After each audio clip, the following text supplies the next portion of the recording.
Hello and good morning or good afternoon. Welcome to the development programs for those people on the business development, entrepreneurship, management, diaspora management, community links, and everyone dealing with anything to develop, run, organize, and execute projects. This course focuses on business management. Business management is a component and part and parcel of a day-to-day running of a business. I'll go through a number of topics in the next 15 to 20 minutes, some of which I'll go just in a little depth, others just on the surface. And it remains to you, the candidate on the program, to do a bit more of research.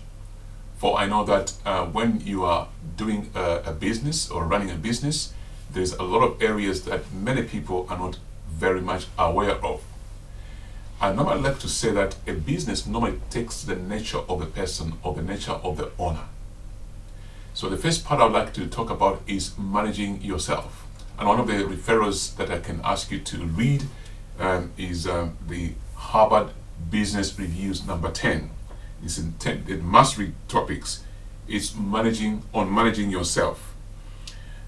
This was by Clayton M. Christen. Self-management is a very important component of anyone who wants to succeed in business. In my own disposition and what I've done in my life and what I'm achieving, I can multitask. Why? Because I learned how to manage myself. What is management? Management involves in maintaining and moving forward something that has been already developed and it's running. In managing a business, there are several components as a business owner that you've got to look at. Number one, you the owner. Secondly, the employees that work for you and other third parties that provide a service to you. And also the local authorities, compliances, and a wide range of things that you need to subscribe to become a legal entity and an entity that's providing a service to the community. But before we go further into the areas of the actual management components and how you can move these areas forward, I want to look at the entrepreneurial aspect of managing yourself. How do you manage yourself as a business owner? Many of the business owners haven't had any formal education, but they understand the principle of buying and selling. They understand the principle of identifying a business opportunity, and they understand the concept of marketing, getting customers, and the quality assurance. Those things come naturally as you step out because people feed back to you, you put things together. But one area that is very important is of managing yourself. Let's talk about time. Time is a discipline that you always have to build up. Only you alone can build up the time keeping and managing of time as a resource. Someone said the only resource which everyone has an equal opportunity to when we are born is a resource of time. When you are born, you are given a resource of time. The one count is the only account which never multiplies. That is to say, you spend it on a daily basis. And once you spend that time, it's never recovered. So as a business owner, it is how you spend that time. For example, you wake up today, there's 24 hours or 12 hours or 8 hours of what you want to do. When the first hour is gone, can you account for that first hour? What did you do to achieve what you set out to do? Second hour gone, can you account for it? Then now you begin to build up the discipline of how to manage yourself vis-a-vis time, resource. Some of the disciplines that you've got to put in yourself are what I learned from somebody. They use a certain chart to write down what they want to achieve in that period. I call this objectivity table, others productivity table, others to-do list, etc. But what's important, you've got to have in mind what you want to achieve. You can write those goals spanning a period of time, could be a month, but then you break them into smart objects or smart targets. Once you have a clear picture of where you want to go, then you begin to put timings alongside those things. And of course, you've got to look at the activities pertaining to the actual business output and activities that pertains to your well-being. You got to remain healthy. You will have to find time for leisure, time for family. It is how you plan around these things that will determine how effective you become. As a business person, every night, for example, I wind down on certain programs. One of the things that I do before I wind down a program, the last thing I do basically after I've gone through it, I stay in prayer a length of time. Because I'm a believer, I believe when I pray, God will give me strength and understanding and awareness of certain things that I need to know about.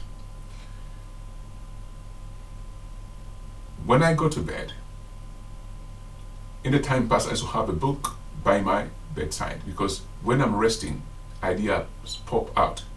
Then I jot down those ideas in the book, because at the time they pop out, they're so clear that you can almost see what you need to do. So I'll write them down. When I wake up in the morning, I schedule them in my to-do list to develop that idea. I give the time frame. I'll spend so many hours on this. It doesn't have to be in the block one day.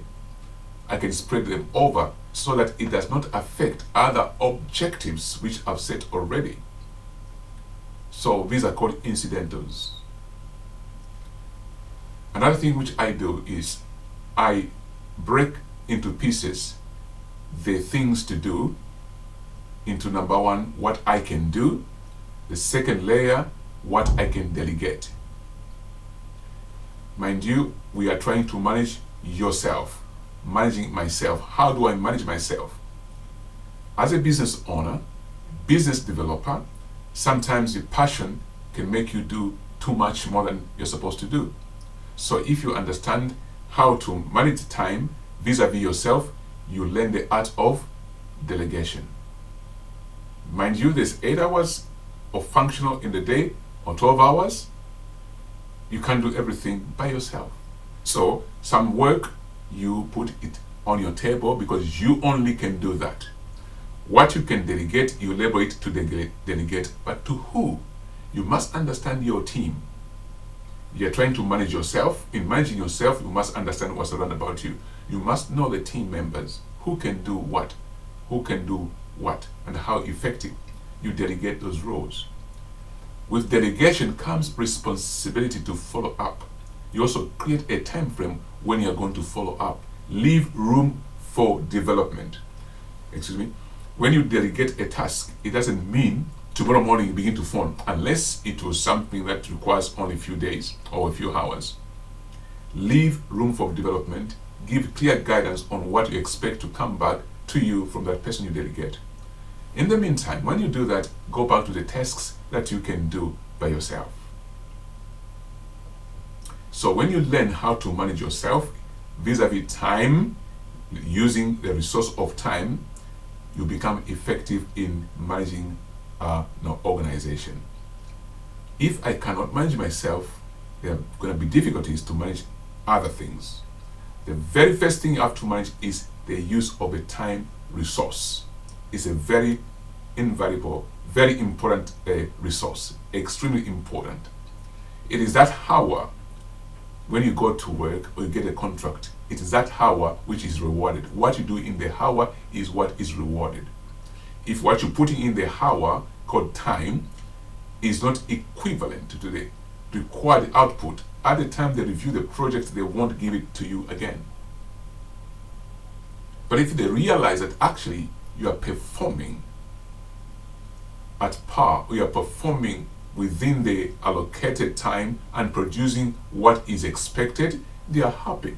But if you go in an extra mile in using that time resource, you get double reward because there's a roll over of the contract. Whatever comes up, they want to phone you because they know you do a very good job.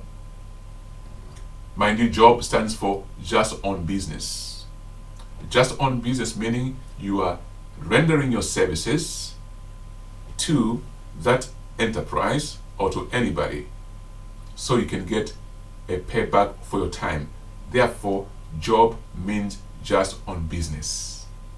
So everyone in the world is a business owner.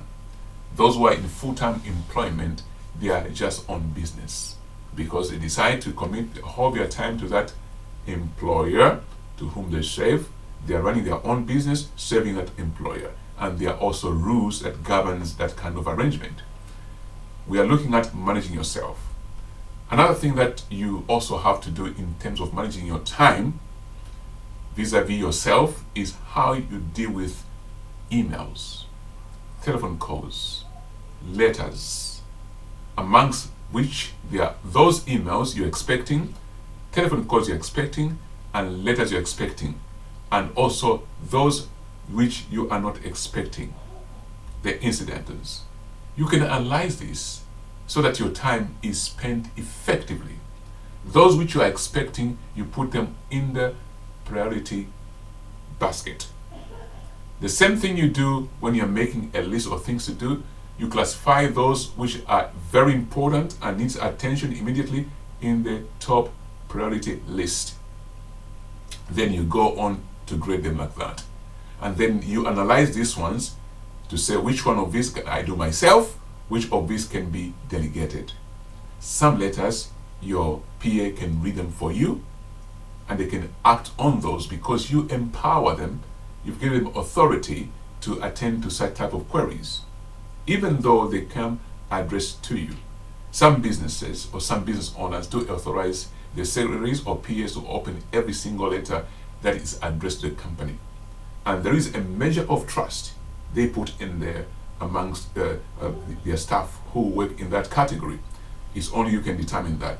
Here we're trying to see how you can manage yourself. Managing yourself is a key component to business development.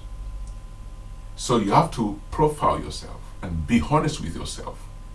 What are your greatest weaknesses in terms of managing yourself? Then you begin to look for opportunities for growth and development.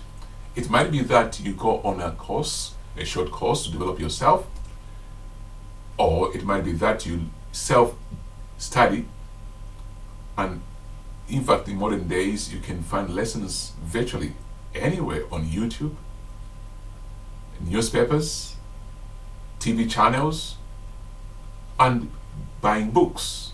You read on those things, or better still, attend a workshop addressing that area. We are trying to talk about managing yourself vis-a-vis the use of time resource. Now, when you have time which you control of what you want to do, it is in your hand to plan for that time better. Now, there's times when you are invited to a meeting or you are required to attend a business discussion with another company, or it's an interview. You've sent a proposal that your company can deliver this. They call you for interviews. Or it's any meeting. How do you ensure that you arrive on time? One thing I do when I'm traveling to another town and the meeting will be starting very early in the morning, I travel a day earlier and stay in the town overnight. Why do I do that? So that I arrive on time. I'm relaxed, I'm not rushing. I have to learn. If I'm going to be driving, I've got to find where to park beforehand. I'm managing myself first and foremost. If I become disciplined in those areas, my business will begin to look like me. The me you see, if I'm really good, my business is going to be good. There's no way I would allow my own team members to be messing about with time if I don't. Unless I do not know, I won't be able to see anything in that area. But if I do know that I don't mess about with time, my team members won't mess about with time, because that's going to come out across. It's going to come out across very clearly when we come to appraisals or in meetings. So you arrive early to area because you want to use the resource time wisely. Mind you, you might argue that if I go sleep in that town a day earlier, I'll have lost that much time of driving. Better still, because it's an investment of that time of driving a day earlier, staying in the hotel there, relax, maybe I've got my laptop or my iPad, I'm working while I'm away. But if I travel on the day, I wake up 3 a.m. in the morning, peradventure there's a traffic jam, what happens to that appointment? I'll lose much more than I would have lost if I paid £50 overnight or £95 in a hotel. It's better than to lose a contract because on the day I couldn't make it. There was a traffic jam. And if there's a traffic jam, I also mess up other people's times who would have wanted to see me on that day. They postpone the meeting because they want to see me anyway. They say, let's do it next week. So we have lost time, and that time will also be seen in the project delivery. So managing yourself is critical. Learn how to manage yourself. Very important. And the very aspect of timekeeping is an essential thing for business development. If you are in the right place at the right time, punctual, I guarantee you begin to see your business thrive. Why? Number one, every project that's delivery must be delivered according to time scales. Of course, there's a float, there's a plus minus. You can finish the project earlier or later. There's an allowable time. But if you're consistently misusing time because you can't manage yourself, you're guaranteed to fail. So the very first person to do management, it is to do it on yourself.